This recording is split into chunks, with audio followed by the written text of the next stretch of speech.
Senhor presidente, eu passo a ler o relatório do senador Eduardo Braga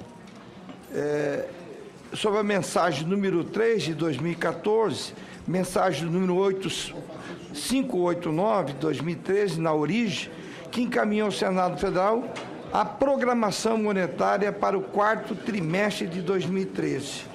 Eu vou, senhor presidente, direto à análise, né? Nos termos dos parágrafos 1º e 2º do artigo 6º da Lei 9.069/1995, também conhecida como Lei do Real, cabe à Comissão de Assuntos Econômicos emitir parecer sobre a programação monetária, encaminhada a esta Casa trimestralmente. O parecer servirá de base para aprovação ou rejeição in toto da matéria pelo Congresso Nacional, sendo vedada qualquer alteração consoante determinação contida no parágrafo 3º do artigo acima mencionado. O cerne da programação monetária é a projeção de agregados monetários. Sabemos que, em um regime de metas para a inflação, as decisões do Comitê de Política Monetária, chamado Copom, para a meta da taxa Selic, são tomadas com base nas projeções de inflação. Isso porque, nesse regime, o objetivo maior da política monetária é fazer com que a inflação do ano calendário se situe dentro de um intervalo pré-estabelecido. Dessa forma, as estimativas de crescimento dos diferentes agregados monetários não se constituem no principal instrumento de política monetária, mas contribuem para avaliar a sua consistência. Nesse contexto, é importante avaliar a programação monetária sob dois prismas. A evolução dos agregados monetários tem sido consistente com o regime de metas para a inflação? 2.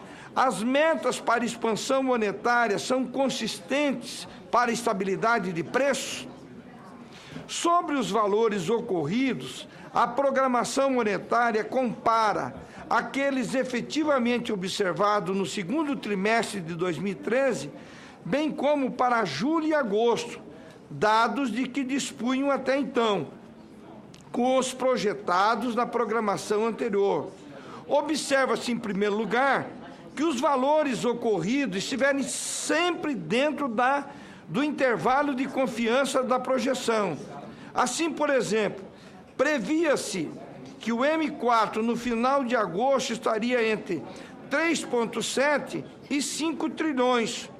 O valor efetivo foi de 4,3 trilhões, mais próximo, portanto, do limite inferior da projeção. Para outros agregados, o MI, o valor efetivo, 298 bilhões, situou-se mais próximo do centro de intervalo de confiança da projeção, 278 a 326 milhões. O que importa é que os valores observados situaram-se dentro dos intervalos, indicando simultaneamente que os modelos de demanda por moeda utilizados pelo Banco Central estão adequados e que a demanda por essa moeda está estável. Em segundo lugar, podemos constatar que as taxas de crescimento no acumulado de 12 meses dos agregados monetários no segundo trimestre e nos meses de julho e agosto situaram-se entre 6% para a base monetária restrita, considerando os saldos médios diários de junho a 12,8%. Para o MI, também considerado o saldo médio diário de junho. Observa, portanto, que os agregados monetários evoluíram aproximadamente de acordo com o aumento da inflação no período, que foi de 6,7% no acumulado de 12 meses encerrados em junho e de 6,09% no acumulado de 12 meses encerrados em agosto. Em relação às projeções, elas são feitas a partir de modelos econométricos que utilizam variáveis como o crescimento esperado do PIB, a trajetória esperada para a taxa Selic, operações de crédito do sistema financeiro, massa salarial, restituições de imposto de renda, alíquota de compulsório, entre outras variáveis. A programação monetária prevê que, para todo o ano de 2013, a variação dos agregados monetários se situará entre 7,3%, que é a variação projetada para o M4, e 11,7%, variação projetada para a base ampliada. Trata-se de valores próximos ao da inflação, então projetada para o ano de 5,8%, apresentada no relatório de inflação de setembro de 2013.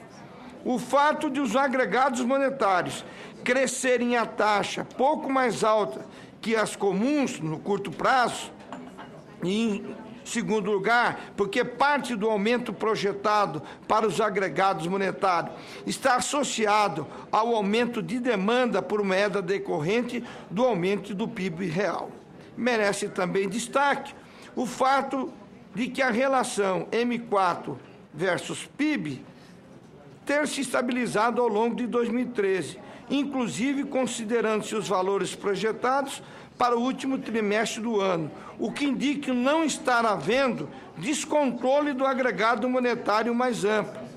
Similarmente, a ausência de tendência ascendente dos multiplicadores da base monetária restrita e ampliada indica que a geração de moeda pelo sistema financeiro via crédito está controlada. Adicionalmente, sabemos que a inflação medida pelo IPCA atingiu 5,91% em 2013, dentro, portanto, do intervalo de tolerância permitido pelo Conselho Monetário Nacional. Podemos concluir, portanto, que a evolução dos agregados monetários no ano passado foi compatível com o regime de metas para inflação. O voto, senhor presidente, pelas razões expostas, voto pela aprovação da programação monetária para o quarto semestre de 2013, nos termos do seguinte: é um projeto de decreto legislativo, que aprova a programação monetária para o quarto trimestre de 2013. O Congresso Nacional decreta, artigo 1º, fica aprovada a programação monetária para o quarto trimestre de 2013, nos termos da mensagem número 3 de 2014, número 589 de 2013, na origem da Presidência da República. Artigo 2º, esse decreto legislativo entra em vigor na data da sua publicação. Esse é o relatório do eminente senador Eduardo Braga, senhor presidente. Agradeço ao senador Valdemir Moca por realizar esse trabalho de relator ad hoc, confirmando o relatório de Sua Excelência, o senador Eduardo Braga. A matéria está em discussão. Não havendo quem queira discutir, vamos colocar em votação o relatório. Em votação o relatório do senador Eduardo Braga. Os senadores que concordam com o mesmo permaneçam como estão. Aprovado o relatório que passa a constituir o parecer desta Comissão de Assuntos Econômicos, favorável nos termos do projeto de decreto legislativo apresentado.